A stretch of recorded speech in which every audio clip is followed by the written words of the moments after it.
Wendy Harrington here from Tap This Group. I'm very happy to have Joe Matz from Eagle Business Services with me today. This is number 3 in the series, Paths to Higher Profit Revenue. It's something that is near and dear to my heart because I'm in working with service businesses. I hope to be able to connect them with people and my own strategies and systems as well that can help them work a little bit less hard and grow the business, both its value and profitability, and just be more efficient, as well as create better connections with customers. And all those things go together to make life much better for business owners. And then we create a win-win-win. So today I invited Joe Matz on, and he's very graciously agreed to talk to us a little bit about subscription models. And when I first started in the marketing business, subscriptions were primarily magazines, books, that kind of thing. And that was where I cut my teeth, really. And so it's been interesting to see that sort of take on some new life over the years. And then a couple of months ago, I was able to sit in on a mastermind that Joe ran, introducing me to 9 subscription models. And while we may not touch on all of those today, it just goes to show that there's a lot more that you can do to help make this form of, packaging your services and the value that you offer in a way that it can be really effective. So before we go too much deeper into this, Joe, why don't you tell us just a little bit about your business and how you ended up, sort of incorporating the subscription models into your work? All right. Well, thank you for that introduction, Wendy. It's just a pleasure to be here with you today. My business is Eagle Business Services, and I work with business owners to help them create a future where their business can thrive without their day-to-day involvement. Creating more time and more freedom to pursue growth opportunities or even opportunities that are non-business related. Some of the owners, they find themselves in what's called the owner's trap, where they are the hub of this situation, and they're the key salesman, they're the HR, they're the key technical response person, customer response, crisis manager, et cetera, and they find when they're away, not much happens, or it happens at a slower pace. So we work on systems and processes and people and all kinds of different areas in that business so that the business can thrive when the owner is either working at a higher level and further growth for the company, or perhaps out playing golf. It is. It's a whole life. Presumably, we start a business both to add value to the world and create something wonderful either for ourselves or our families. But if we're never around to be able to enjoy the rest of life, what are we really building? What are we really creating for ourselves? So, yeah, that makes a lot of sense. Right. So I guess subscriptions are one of the ways to do that. What do you feel is the kind of that big secret weapon that subscriptions can bring to a business? Well, subscription models, as you had mentioned, there are 9 different subscription models that I work with. And not every business is going to be, or not every subscription model is going to be applicable to every business. The key about the subscription model is it allows a business owner to plan resources of time, money, inventory, employees on a regular basis without having to rely on the business that comes in this week. Oh my gosh, let's get the resources together. We've got to supply this, or we have to do this. With the subscription model, and I would take Bloom as an example, 2 guys got together and decided, the florist industry has been the same basically for years and years and years. And if you have an office or reception or hotel, oftentimes it will be one person's responsibility to go out Monday morning and get flowers. And they'll bring the flowers to the hotel or to the reception. And on Friday, if you're leaving the office, sometimes you're able to take some of those flowers with you. And then Monday morning, the woman goes out and gets flowers again, et cetera, et cetera. This repeats. Well, they decided that the best way to do this is a subscription model. The companies for their lobby or for the hotels, they're buying flowers every week. Why not have them deliver?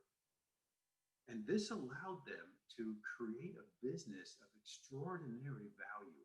Mm-hmm. And it also allowed them to plan their resources. You know, the average flower store throws out 40 to 60% of their inventory. Wow. And if you don't buy it, what happens to the flower? Right. Now, it also allowed, so their waste was under 3%. They also got flowers directly from the growers.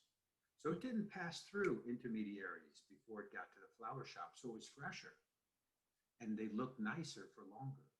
Mm-hmm. And they signed up these companies so they knew how many flowers they would need 3 months from now. Yeah.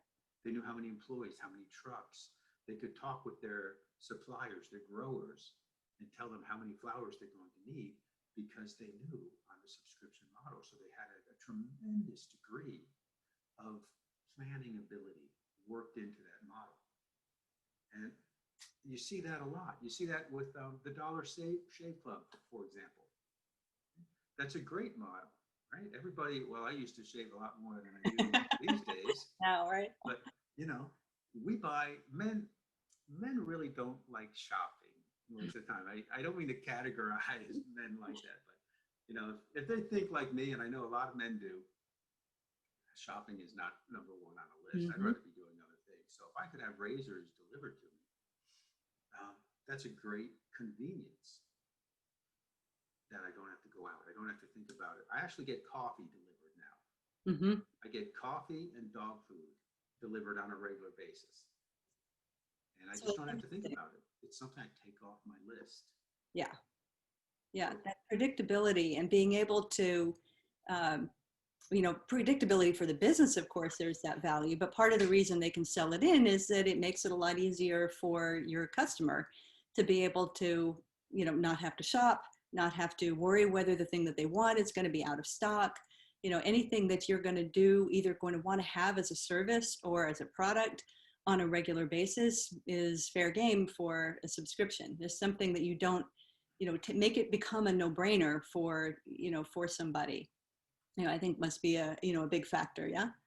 Right. And I talked about products, but that's also available for services. Mm-hmm. We subscribe to a service to keep our house free of unwanted little tiny guests that can get into your home. We subscribe to a service of lawn care. Mm-hmm. You don't have to think about it. And I wouldn't even know what to think about. I'd have to do research and study and figure it out. I just pay the guy and he takes care of it. It's a great convenience. Yeah. Yeah. That automatic billing, whenever you can think of something that's going to be a win for everybody, that's definitely a huge thing. It also, if you can find ways to just sort of stretch your revenue, stretch your opportunities to keep somebody who is already a happy customer under the fold. It may be an opportunity if you know that they're buying this thing regularly, they're more likely to want to buy something else that you have to sell too. So it makes it a little bit easier because you have that regular contact to do upsells or cross sells potentially, depending on your business. So right. And one of the prime examples of that is Amazon Prime. Yeah. So there are over 100 million subscribers in the US now, 150 million subscribers worldwide. The average Prime member, and what do we pay now in the US? It used to be $100 and now I think it went up to 130, 120, something like that a year. 20 to 30. The average Prime member spends $1,400 a year with Amazon.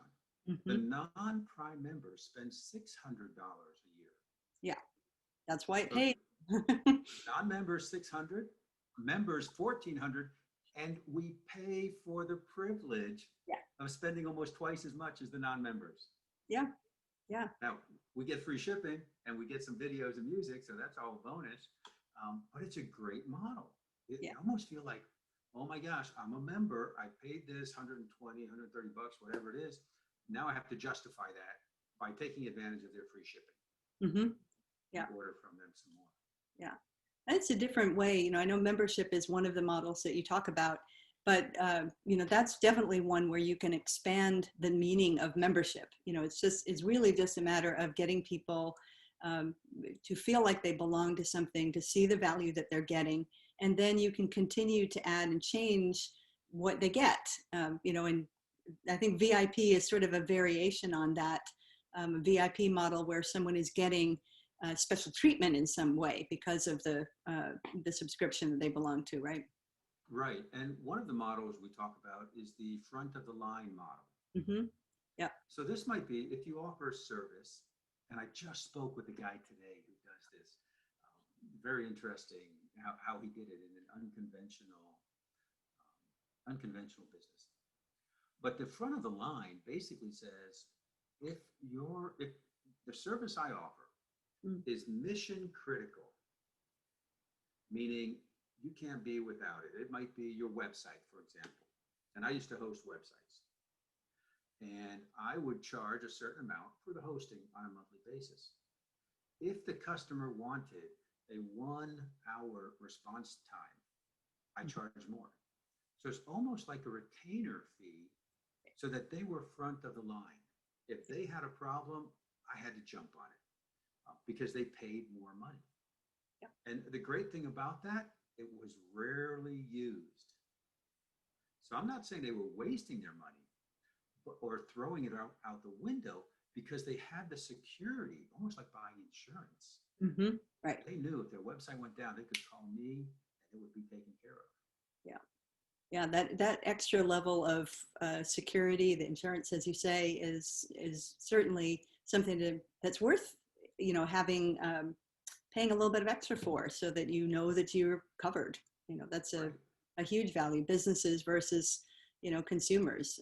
You know, I'm sure people nowadays working from home as much as we do would be a little happier to maybe pay a couple dollars extra for the turnaround time for their home internet, let's say, or something like that. You know, who knows? I shouldn't say that out loud in case someone actually takes me up on it, but. One of the great examples of that is Salesforce. Mm-hmm. And Salesforce has a 2-day or 48-hour return service. However, if it's mission critical to you, they will charge you a whole lot of money, but they'll give you 15-minute service. Mm-hmm. Now, if you're a business that has 500 salespeople out there using Salesforce, 15 minutes downtime translates to 125 hours downtime for your salesmen. It's your salespeople. So paying an extra few $100s a month certainly makes sense in that scenario. So, you know, a big piece of this, I'm sure, is taking a look at somebody's revenue streams, looking at where the money is coming in, where they have opportunities to, you know, streamline, be more efficient, you know, all those kinds of things. Are there particular questions that you feel like people should ask themselves as they're trying to decide whether or not a subscription model will work for them? So I'm not sure there's general questions, but there are questions for each subscription model. Mm-hmm. For example, the front of the line model, you've got to have something that's really important to people, and they're willing to pay that extra money to get that extra level of service. My lawn guy, for example, wouldn't make sense. I don't care if he comes on a Monday, a Tuesday, or a Wednesday. And my grass doesn't care either. Yeah. So there are certain questions, and we're not talking about reinventing a business. This is very important. But we're talking about integrating a subscription model. Mm-hmm. So you might look at 10% of your revenue or 20% of your revenue coming from a subscription model eventually. Mm-hmm. I guess one of the questions you have to ask, are you ready to look at your finances in a different way? And take the example of QuickBooks. Mm-hmm. And QuickBooks used to sell the box. I used to go to Staples. Mm-hmm. I remember Depot. Remember that? You buy the box, it has the CD, now you own that software. And they got $100 or $150 or $300, depending on which one you bought. Now they're saying, we don't want your $150. We want $10 a month. Imagine what that did to their balance sheet. Yeah. To their revenue stream in the beginning. Yeah. Adobe was the same. Yeah, Um, um, when Adobe went from products that you buy to Creative Cloud, it was the same thing. People thought they were nuts, and it has proved very successful. because I mean, in a big move like that, it has tremendous impact on your financial books this month and this quarter. Yeah, And it's not a positive look. What yeah. you have to understand, the lifetime value, often expressed as LTV, the lifetime value of your client. Hmm. In the example of QuickBooks, they're getting more money. Microsoft did the same thing. Must make sense, right? Hmm. Big companies are doing it. So you've got to consider your lifetime value, your cost of acquisition, cost of client acquisition cost, the Hmm. CAC, we call it CAC, yeah, and the churn rate. Yep. That's how many people you're losing. As people will come in and people will leave. Also, we've all done that, and your clients will do that too. So you'll have a certain client for a certain period of time, subtract out the cost of acquisition of that client, and average what they're going to spend on a monthly basis for as many months as you might keep them. And there's a formula. Just don't want to get into it now. It looks like calculus or something, but it's not so difficult. It's not We that can get hard, but you're right. at later time. Later time we can look at that. So there are certain formulas and certain ratios where you should be at to make it Mhm. in business. Yeah. Well, and then also, one of the things that I end up doing with people is drilling down a little bit further to look at specific segments and see which segments maybe have a higher churn rate. Are there things about either what they're coming on with? They may be coming on with the wrong service, or they may have an expectation. This happens quite a bit. Somebody comes on to work with a service company, and they've never worked with somebody who does that before. And so may have an expectation of how things are supposed to run that um, aren't necessarily right. And so it's incumbent on us as the provider to help guide people through what the process is going to be so that they have a positive experience and cut down on the churn.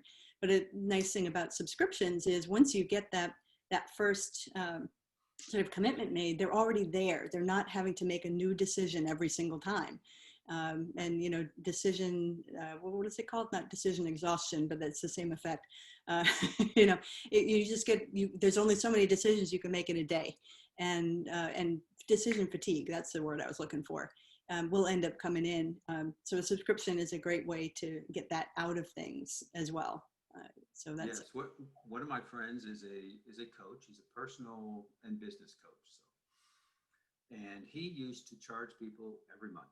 And every month the person had to make a decision. Oh, and they had to go to their whatever account it was, whatever web page it was, or send them a check or something like that. And he just decided to go on a subscription basis. yeah. So now he charges their credit card every month, takes a decision off the table. Yeah. Of course, if they want to cancel, they can cancel at any time.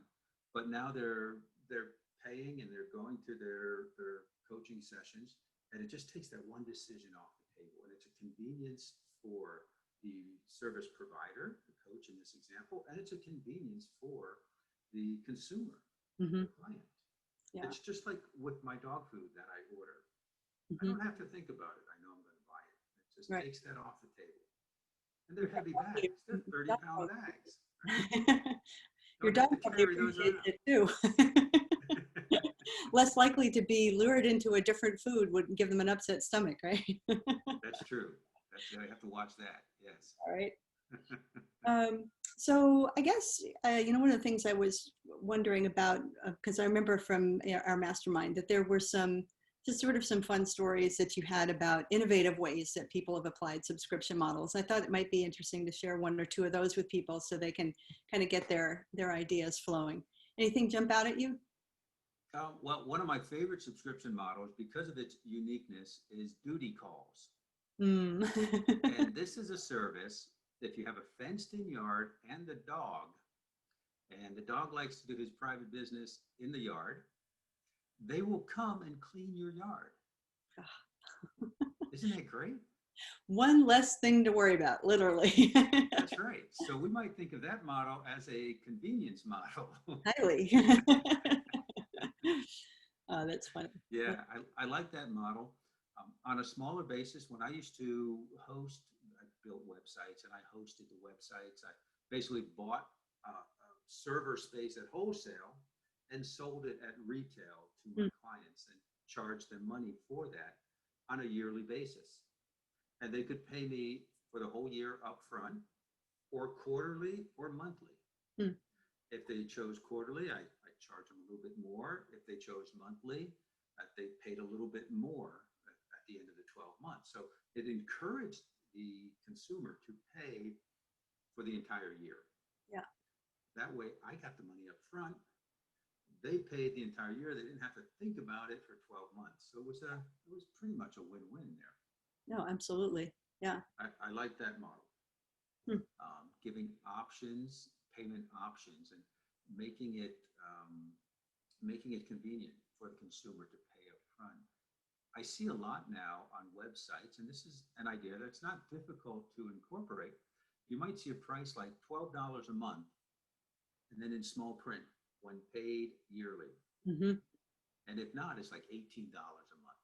Right. So I'm starting to see more and more of that out there. Yeah, I feel like that definitely started becoming a thing with online services like SaaS type things, and that it helps give people flexibility. If they want to pay for it all up front and get a better deal, this is a good thing. So I could definitely see some places where that could be useful for people as they Yes. go through figuring out their pricing. I mean, pricing is just a whole other skill set to begin with, and some of it's trial and error, some of it's looking at competition, some of it's just being innovative. So this is Right. definitely one of those categories. Um, let's see, we talked about what to ask if they're getting started.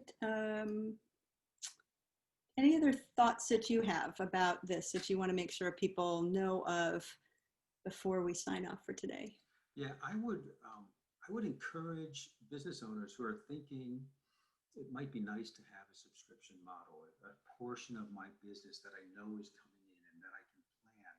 I would encourage them to go to my website, and we'll get some links out there, Mm-hmm. and download the ebook, The 9 Subscription Models, where it talks about the 9 subscription models, what business is best suited for the models, what are the red flags to watch out for, and kind of what you need to be able to do it. For example, the library model, like Netflix. Yeah.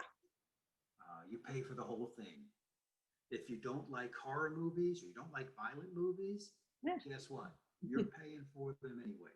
Mm-hmm. So you pay for the whole kit and caboodle, the whole library.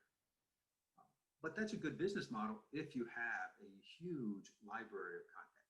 Mm-hmm. Yeah. So that might not be good for someone who has a couple of books out there.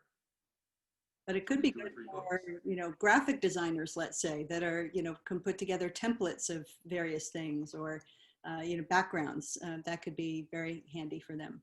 That might be very good. Yes. Yeah. Yeah. One of the models I like is a fellow started on a shoestring budget, collecting lessons from artists. Mm-hmm. So he was upset that art school cost so much money. And he went out and put together in a year 100 different lessons from these artists. They were artists, not teachers. Mm-hmm. And they also put their artwork up on his social media accounts. So he began to build a group, build a community of art lovers, and a couple of indications, a couple of tips and tricks here and there. And when he started his subscription model, he had 100 hours of lessons and all these different art, some professors who also were artists, and just artists who were not professors, but out there doing it also. And he had over 1,000 members the first month. Wow. Now, it took him a year to build up to that. You know how they say the overnight success? Indeed. Yes, he was an overnight success that took 1 year to get there. Yeah. But that was his plan. And that was great. But he built the community around what he had. Mhm. And I just love that story. Oh, absolutely. And you could, I mean, you could start with something like that. You could start sooner in terms of when you put it out and just continue to roll out the content, and then we bring it into a membership or something like that.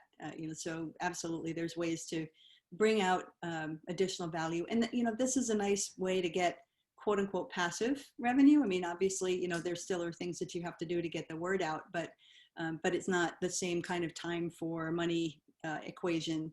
And so in the interest of having multiple revenue streams, if there's a way that you can add something and add a layer to your business, it's well worth exploring. So Yes, yes.